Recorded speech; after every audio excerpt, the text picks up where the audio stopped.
Welcome back to the Mr. and Mrs. Wrestling podcast. This week, we're taking a trip through wrestling history and then bringing it right back to the present. Before we dive into what's ahead this Saturday night, we're revisiting two editions of Saturday night's main event that have stuck with us for years. These are shows that made wrestling feel like appointment television, big stars, memorable moments, and the kind of broadcast that had fans counting down the days until the next one.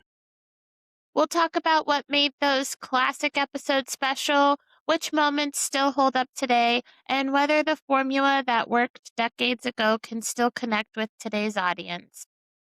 Then we'll shift our attention to this week's Saturday night's main event, breaking down the card, the stories we're watching most closely, and the predictions that we're almost certainly going to remind each other about next week. Which matches have us excited, who has the most to gain, and what could steal the entire show.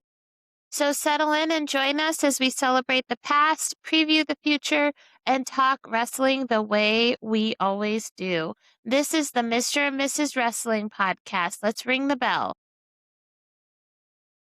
All right. So we're going to start off by talking about Saturday night's main event 11.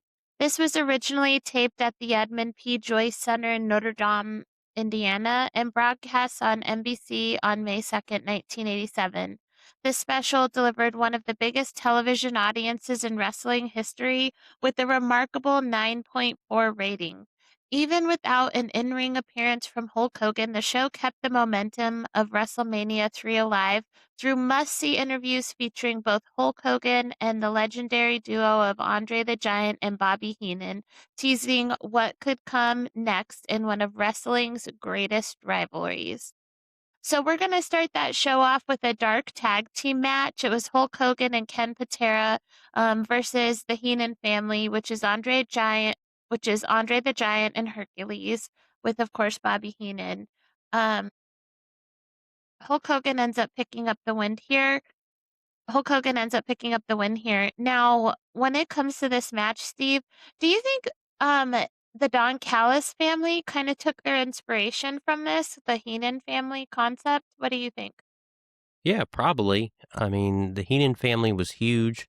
It was huge in the early 80s when it started in the AWA and then really took off when it went to WWF in the mid 80s. But this was a huge time. They were right in the peak of Hulkamania. WrestleMania 3 was, about a month and a half out.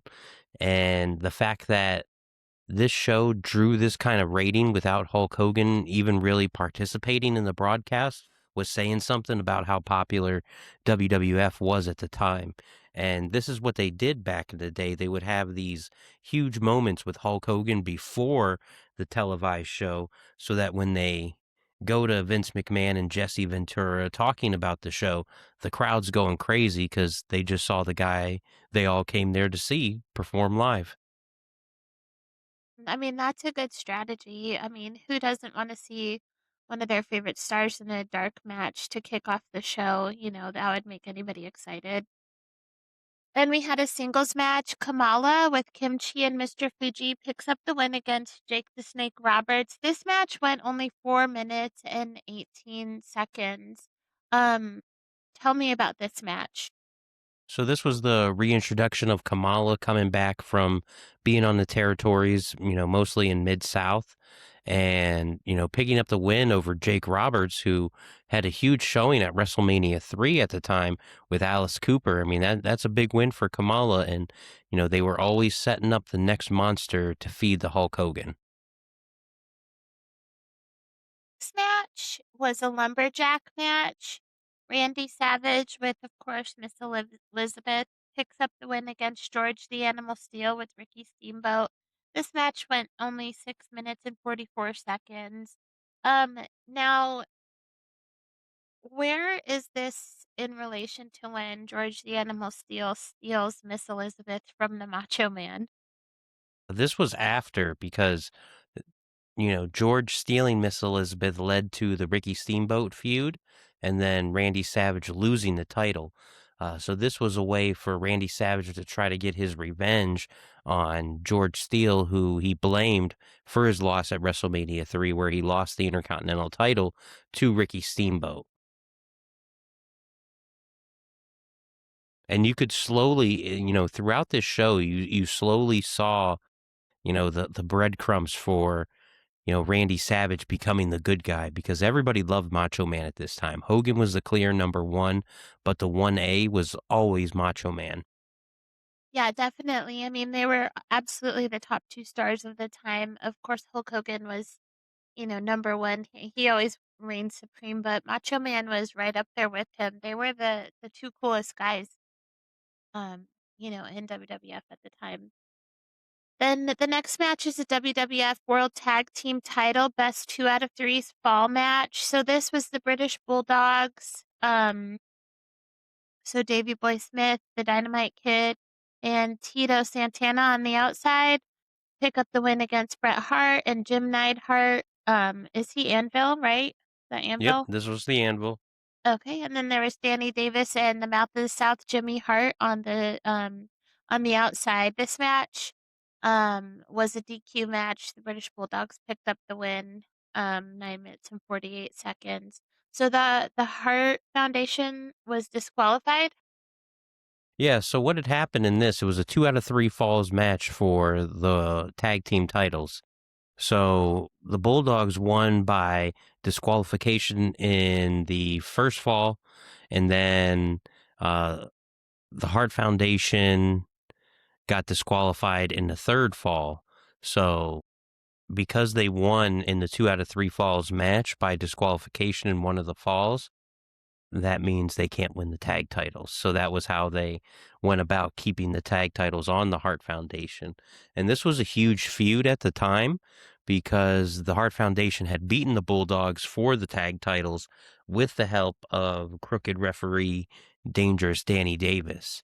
And there was the huge debacle at WrestleMania 3 where they got hit with the megaphone by the Hart Foundation, and Dangerous Danny Davis picked up the win there. So, the Bulldogs were out for big time retribution, and the crowd went nuts when they won the third fall. But because they had won with a disqualification, they justified it that that's why they weren't winning the tag titles. The crowd probably was so upset at that point then. Well, yeah, So absolutely. much heat. Yep, that's the idea. Then we had a WWF Intercontinental title match. Ricky the Steamboat Dragon picks up the win against Hercules. Ricky Steamboat reigned supreme, right? He was the current champ, so he went on to retain his championship. This match went 6 minutes and 42 seconds. It was a DQ. Yeah, this was the Heenan family got involved, and the whole time they kept showing the Macho Man in the back cheering on Steamboat because he wanted Steamboat to win so Macho Man could beat Steamboat to reclaim his title.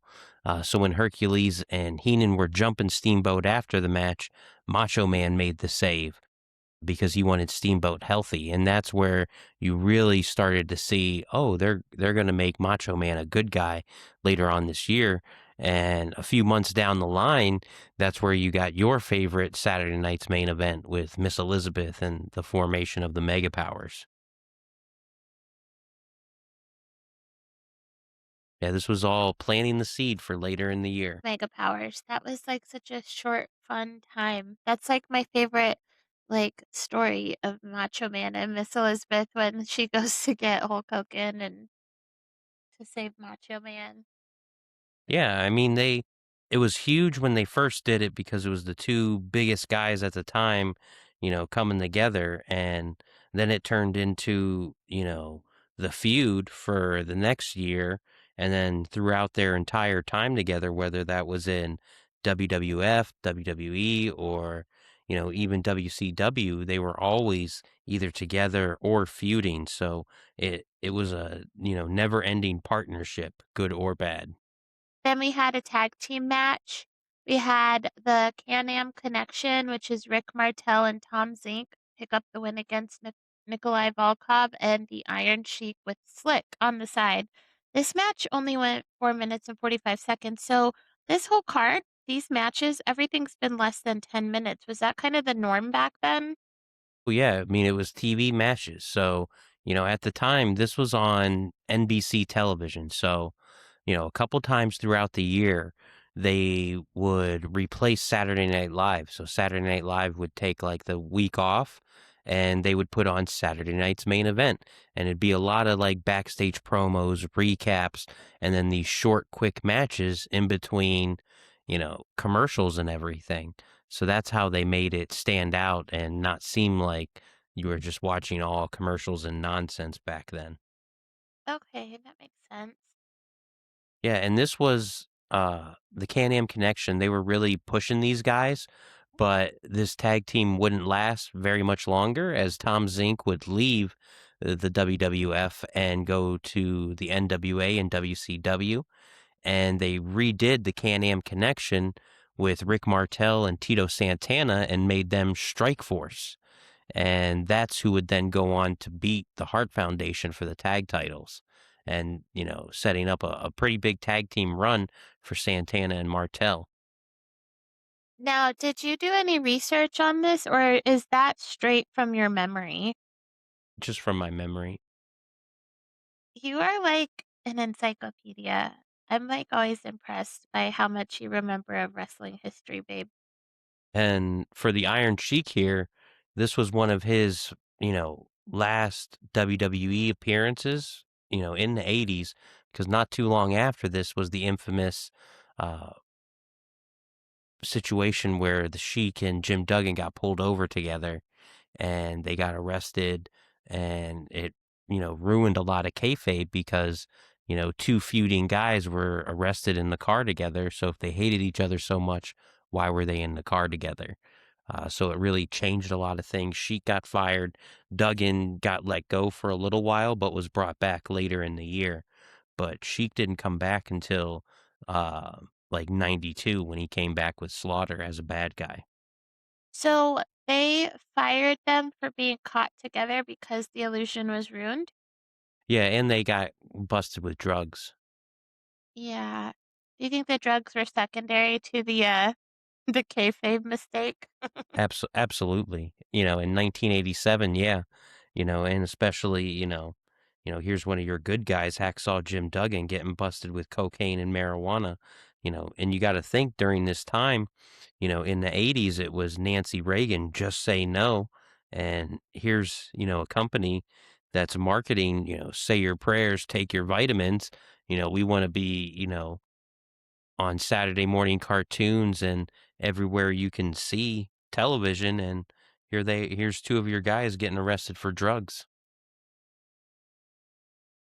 Yeah. What Yeah. a So different time in history. yeah, I mean, it was wild. It was one of the moments that changed, kayfabe, and coming off of WrestleMania 3, I mean, this was huge.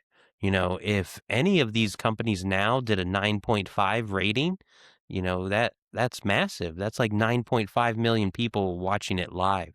And AEW, the number 2 company, just had their biggest week in 2 years, and they had 700 and like 30,000 people watching live. Yeah, so it puts it in the context, but it was also a different time where there wasn't a lot of things on television. You didn't have, thousands of channels. You only had like maybe 20 channels, and most people only had basic cable back then. Yeah.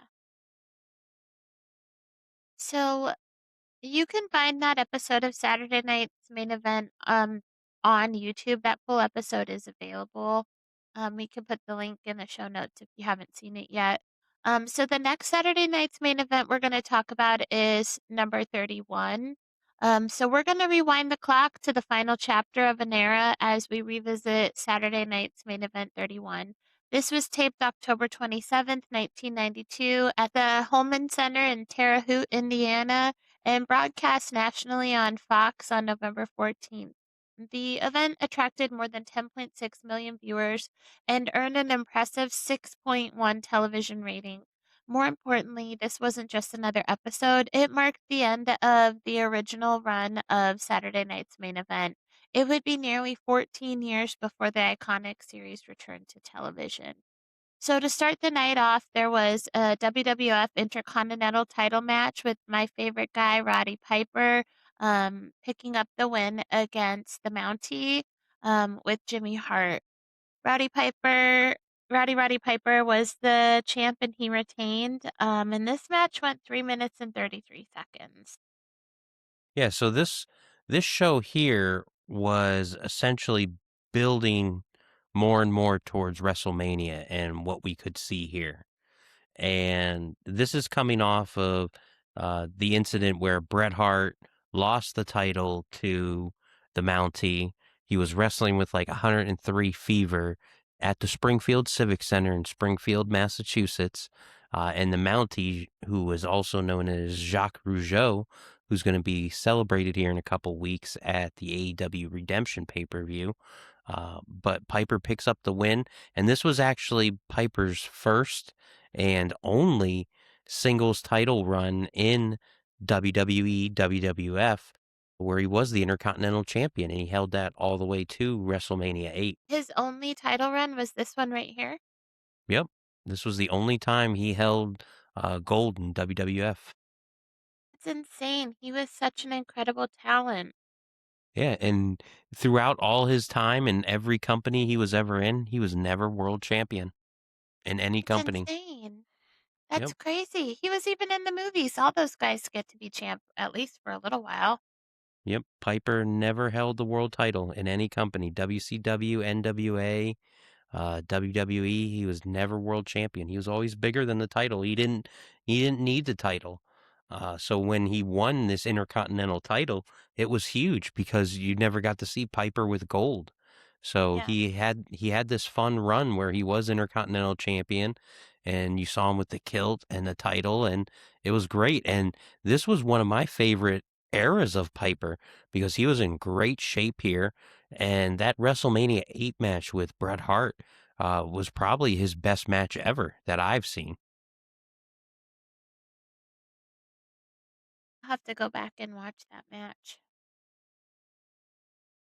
All right, moving on, there was a tag team match. Hulk Hogan and Sid Justice, with Brutus, the Barber Beefcake, pick up the win against Ric Flair and The Undertaker, with Mr. Perfect and Paul Bearer. This was by DQ.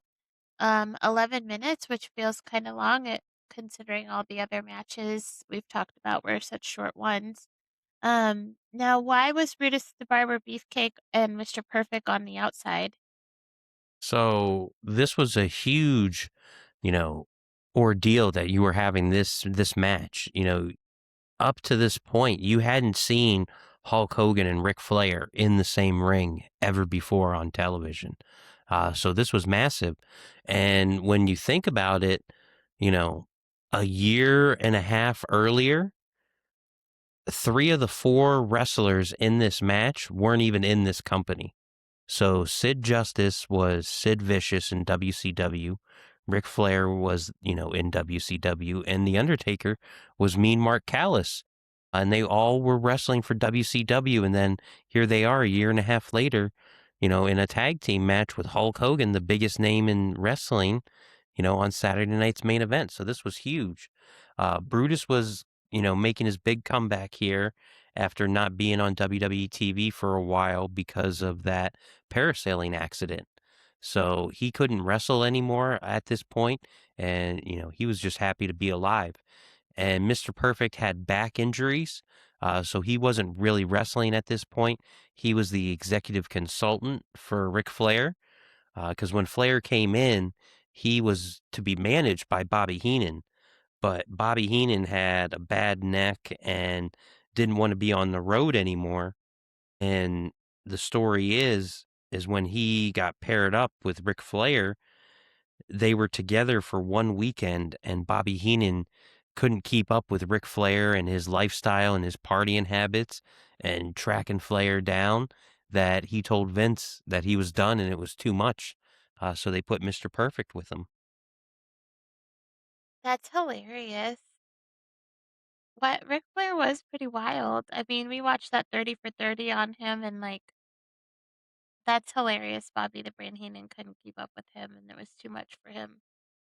Yeah, and this was the way of WWE testing the waters to see, you know, could Hogan and Flair be the draw? They had a series of matches in Madison Square Garden and some house shows, but everybody always said that those house shows didn't really draw. They didn't really, do anything. So that's why they never went with Hogan and Flair at WrestleMania. I think that was a huge mistake because, that would have drawn so much. And to think at WrestleMania 8, they drew like 60,000 people, and that was without Hogan versus Flair. So just imagine if they did do that match back then. Yeah, that would have been. For some reason, I thought Undertaker was the one guy that never left Vince, but he was in WCW. Who was that? There was like one wrestler that stayed with Vince the whole time and didn't go to Well, WCW. Was that Shawn Michaels or somebody else? Who was it? I thought it was Undertaker. well, Taker started out in WCW, but once he went to WWF, he never left. You know, Michaels was the same way. He worked in Mid South for Bill Watts before he came to WWF, and he wrestled in the AWA as well. So everybody's worked everywhere. But they always said Taker was the one who never left Vince once he got there. Yeah. And he didn't from, 91 when he got signed to, he's still there now running AAA for the company. So, He's he running never, AAA. yeah, he's one of the main bookers behind AAA. Yep. New Undertaker. He's doing everything. Is he the only one that's still alive? Brutus the Barber Beefcake is still alive, right? Of these Yeah. wrestlers? Out of this whole match, Beefcake, Flair, and Taker are the only ones left Oh, alive. duh, Ric Flair is alive still. I can't believe I forgot that. Yes, Ric Flair's Yeah. definitely still alive. Yep. All right, tag team match. Jim Duggan and Sergeant Slaughter pick up the win against the Beverly Brothers. So that's Bo Beverly and Blake Beverly with the Genius. That was 2 minutes and 38 seconds. I don't know who the Beverly Brothers are. I feel like I've never seen them. Yeah, they were a team they stole from the AWA. They were Devastation Incorporated, and yeah, they were a tag team, and they had a really cool finishing maneuver. Um, but they weren't really made to be top guys. And Duggan and Slaughter, they were, the two veteran guys that they put together. This was after Slaughter came back to the good side and was pro America again. So obviously they teamed him up with Jim Duggan. Uh, they were a good tag team, but never really went anywhere. And, was coming towards the end of their run where Duggan would go to WCW and Slaughter would work behind the scenes. And the Genius, that was Macho Man's younger brother. Lanny Yep. Poffo? Yep. Leaping The Lanny. didn't he do rhyming too or Yeah. lyric limerick? He did poetry. That's why he was the Genius. It's awesome. I like Lanny Poffo. I forget. I heard a podcast with him or something. Was he on Colt Cabana? Yep. Okay, Leaping that's where I Lanny. heard him. That's awesome. All right, the final match is the singles match. Randy Savage picks up the win against Jake the Snake Roberts. This match went 5 minutes and 15 seconds.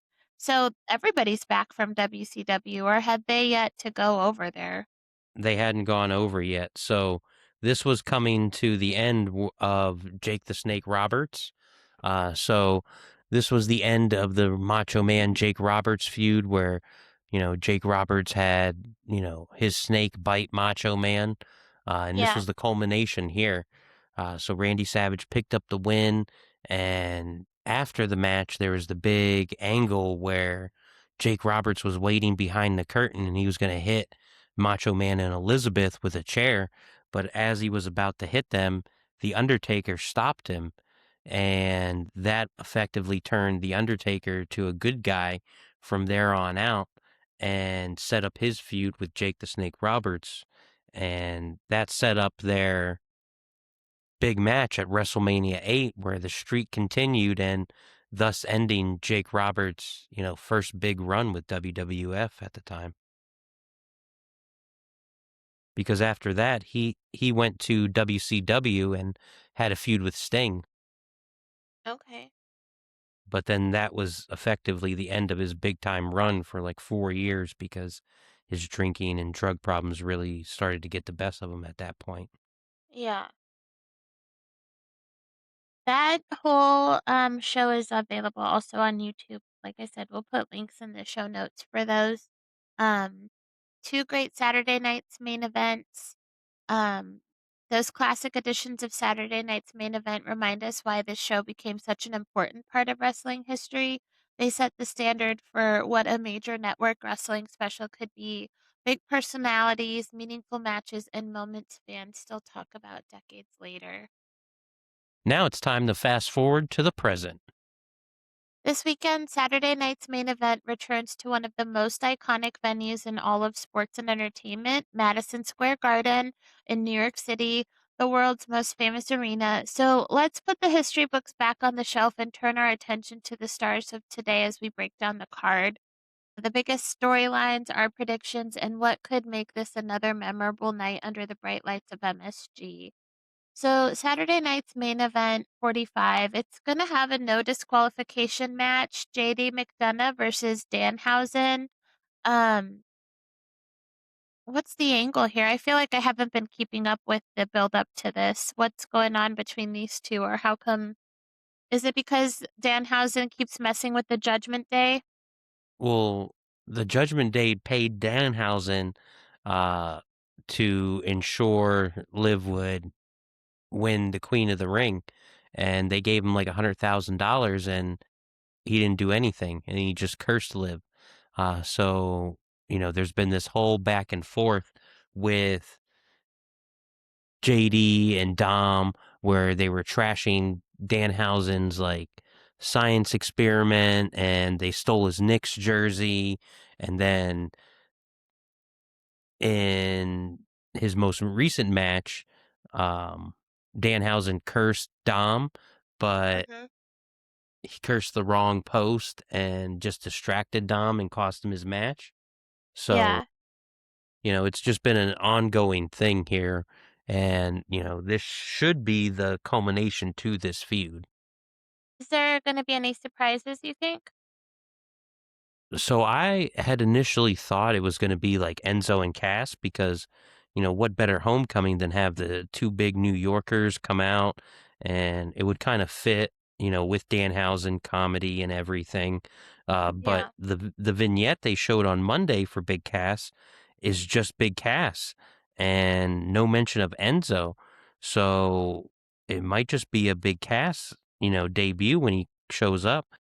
And what I'm thinking now that could happen is, what if we get Mike Santana debuting because he's coming to WWE, and could he have Danhausen's back to set up a feud with Dom for the Mega Championship? Because that certainly would be huge, for Triple Mania if they're going to be going head to head with AEW. Why not, set up Mike Santana and Dirty Dom for the Mega Championship? That would be awesome. That'd be really awesome. It'd be cool to see Mike Santana go against Dirty Dom. So like, do you think they'd be using him more in a AAA capacity or just here and there, or somebody to take the title off Dom finally? Yeah, I mean, it could be a little bit of everything. Certainly, having the Spanish factor in AAA would be a big deal. He was there before with TNA and with AEW, as Pride and Powerful and as LAX.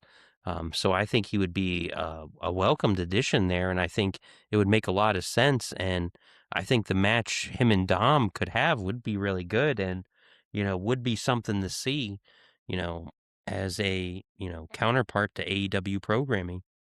Yeah. So the next match is Bailey versus Lyra Valkyria. Now, could this be the end of Bailey? I mean, her contract is up soon, right? Yeah, I mean, if you ask Mercedes Monet, it's gonna happen. There's a lot of rumors that it's around this fall, but with WWE, we know if you're not gonna resign and they're not gonna use you, they could take you off TV. So this could be, one of Bailey's last runs here, and they could be feeding her to Lyra to help get Lyra over and make her destroy Bailey. It would make sense, with the cuts they're doing, and the fact that Bailey hasn't really been in a meaningful feud, for singles gold, and she's been relegated to, the tag division and going to AAA to have matches there. It wouldn't shock me if this was the end of Bailey and, we see her showing up somewhere else in the near future. Yeah, I mean, I think we're ready for a refresh on Bailey, somewhere where she could be utilized the best, and WWE is not the place for her anymore. Yeah, it just doesn't seem like they have interest in her, whether they think she's not capable of being that top draw anymore, or if they're just ready to move on and just go a different way with, the new talent they have. I mean, it's certainly something to keep an eye on, but as this generation of, the women's division starts to get older and these new competitors like JC Jane and Sol Ruka are coming up. What's that mean for this previous generation, for the Charlotte Flairs, for, you know, the Meechins, for the Natties?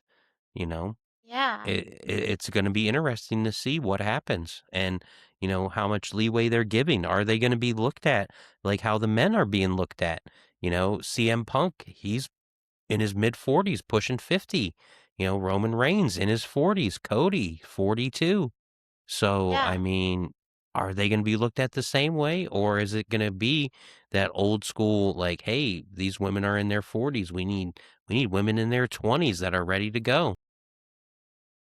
Yeah, I mean, that would be crazy if that was the case because, I mean, I don't know, I just thought they were different, like But women's empowerment. would it It shock you? wouldn't. No, no, it wouldn't, but, it's I don't know. It it would be irritating, I but mean, it wouldn't hopefully. wouldn't be the first time that they promote one thing and do another thing and say one thing and their actions say something completely different. I mean, Right, I that's mean, I that's shouldn't put all my WWE. hopes and beliefs in Yeah. WWE. I mean, Triple H has told us that the WWE is changing 8 times over the course of a year and not a damn thing has changed. So, what do you expect? It is what it is. I mean, you can get more Nikki Bella, so, at least there's that. Well, I mean, speaking of older women's wrestlers, Brie Bella and Paige have a match with Fatal Influence. Brie Bella and Paige are not spring chickens. Well, Paige is still a spring chicken, but Brie is around our age, I think. She's about 40. Um, this match, I don't like either of these groups. I mean, I'm not really a fan of any of these wrestlers. I don't find them entertaining, but is there any promise in this match, or is it just to fill a spot? I mean, I think we could get new tag team champions here. It would certainly make sense to give Fatal Influence a run with the titles. We Yeah. could also see the return of Nikki Bella here. So there's a lot of different ways that this could go. I always thought the Bellas would turn heel and turn on Paige, but with the announcement of Rhea not being cleared and a interim women's world champion being announced, could Nikki Bella make her way towards that and potentially one more run as champion? That would be ridiculous. It would be, but it wouldn't be shocking. I guess it wouldn't. I mean, they're all about the names and who can draw and who's gonna, get attraction on social media. And the Bellas certainly do that. I guess.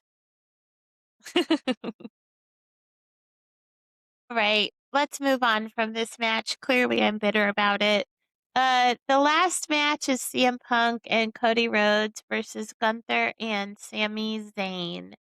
So, I mean, CM Punk and Cody Rhodes are going to be the clear baby faces in this, correct? Like, is Sammy a heel now? Is he fed up now, or what is he? Yeah, I mean, we haven't really seen Sammy since he lost, so it'll be interesting. It was announced tonight on SmackDown that should Gunther and Sammy win this tag team match, they'll be added to the SummerSlam match, thus making it a four-way for the WWE title. So that's added ammunition for Gunther and Sammy to pick up the win, which, based on that ruling and that stipulation, I certainly expect them to come out on top and we get a four-way at SummerSlam for the WWE title. It would Yeah, certainly make sense for Punk and Cody not to be on the same page. Certainly Gunther and Sammy have had their problems, but to ensure they get a title match, I could see them working together, and I could certainly see Gunther attacking Cody or Punk and Sammy just turning his back on them and walking away. yeah, yeah. I could see that too. It's, in total, this is a very lackluster Saturday night's main event. I mean, They're for at, Madison Square Garden, it is hugely lackluster. yeah, I mean, the big New York thing that they're doing is Roman Reigns is going to make an appearance. He's going to be out there with Knicks star Jalen Brunson. So coming off of the big New York Knicks NBA title win, they're going to have Jalen Brunson out there, and we'll see what happens with that. But that'll probably get a huge pop. That'll probably take up a good 20 plus minutes because they're going to let Roman get his shine. And, the New York crowd is going to eat it up because it is the Knicks and it is New York. So that wouldn't shock me. But as far as matches go, very lackluster. If Mike Santana debuts, that could get, again, a big New York pop as he's a New York guy. So Yeah. that would make total sense. But who knows? We'll see, what they're going to do. But WWE has been very lackluster compared to, their big shows to the AEW big shows, and they're not selling well for SummerSlam. It's been talked about. They have less than 25,000 tickets sold for each night of SummerSlam. So for all the talk of AEW not selling out Wembley, they're at least over 30,000 tickets sold, and Yeah. they have at least 45 days till, all in to, sell even more tickets, which is probably going to happen because the end of July, early August, you're going to have the New Day being free, Motor City Machine Guns being free, and the expectation is they're going to AEW, and you're almost guaranteed Young Bucks New Day at All In. That's probably going to be worth at least another 5,000 tickets sold. So add in some more matches. You're going to have some big stuff coming. And what's going to be big for WWE? Are they going to go back to the jelly roll, celebrity type gimmick? They could call on Bad Bunny. They got to do something to, fill out these stadiums for two nights if you're having back to back shows. Because back to back stadium shows with only 20,000 people, that's not a good look for, the number one wrestling company in the world. Yeah, no, I agree. I totally agree. I mean, they're just in a rut right now, I feel like, in terms of, I mean, it's just, they just need new. It needs to be something new, something fresh. And, it is Yeah. disappointing that, Triple H Yeah. was supposed to be the savior kind of situation, and it is boring as hell, just like it always was. Well, you're talking about, yeah, they need something new, something fresh, and what are they giving us? Seth Rollins versus Roman Reigns. So new and so fresh. Didn't see The that f- one coming. yeah, so I mean that's nothing new, nothing fresh. So, you No. know, it it it is what it is. I mean, that's why, you know, people are saying what they're saying. The audience is, doing what they're doing. I mean, if you give them the same old shit and expect different results, that's just bad business. So, we'll see where it goes. I'm a firm believer they did more damage by not having Oba challenge for the title because, you want moments, you want events. Well, Oba winning the title, that's an event. That's something huge. That's something you can showcase and something that could be all over ESPN. And that would have been huge for ESPN. You have the opening match to SummerSlam. It's Oba versus Sammy for the WWE title. It's on ESPN. The world is watching. Stephen A. Smith is there, you know, and it would have been a big moment, but you get Brock Lesnar and Oba in a cage, which could have been here on Saturday night's main event, making this more impactful. Yep, I agree. But we'll see what happens. No, stay tuned, guys. We'll have our normal weekly review and our summer indie spotlight, and we're gonna have a SummerSlam look back coming up here soon, right, babe? Yep, that's coming up. When are we gonna be doing that one? That's coming up in 2 weeks. Okay. So right Two. before SummerSlam. So next week we have our redemption preview for AEW Redemption, which is going to be on July 26th. And then SummerSlam is going to be the 1st and 2nd of August. And that'll do it for this week's episode of the Mr. and Mrs. Wrestling Podcast. Whether you joined us for a trip down memory lane with two classic editions of Saturday night's main event, or you're getting ready for this weekend's return to Madison Square Garden, we hope you had as much fun reliving wrestling history as we did. Now it's your turn. Which classic Saturday night's main event is your favorite? Which match or moment still stands out all these years later? And looking ahead to this weekend, who are your picks to walk out with the biggest victories? Let us know in the comments or connect with us on social media. We want to hear your predictions before the first bell rings. If you enjoyed the show, be sure to subscribe on YouTube, Spotify, and Apple Podcast. Leave us a 5-star review and share the episode with wrestling fans in your life. Every listen, every comment, every share helps us continue bringing you weekly wrestling reviews, previews, retrospectives, and interviews with some of the best talent across professional wrestling. We'll be back soon to break down everything that happens this Saturday night's main event. So until next time, thanks for listening, and we'll catch you right back here on the Mr. and Mrs. Wrestling Podcast.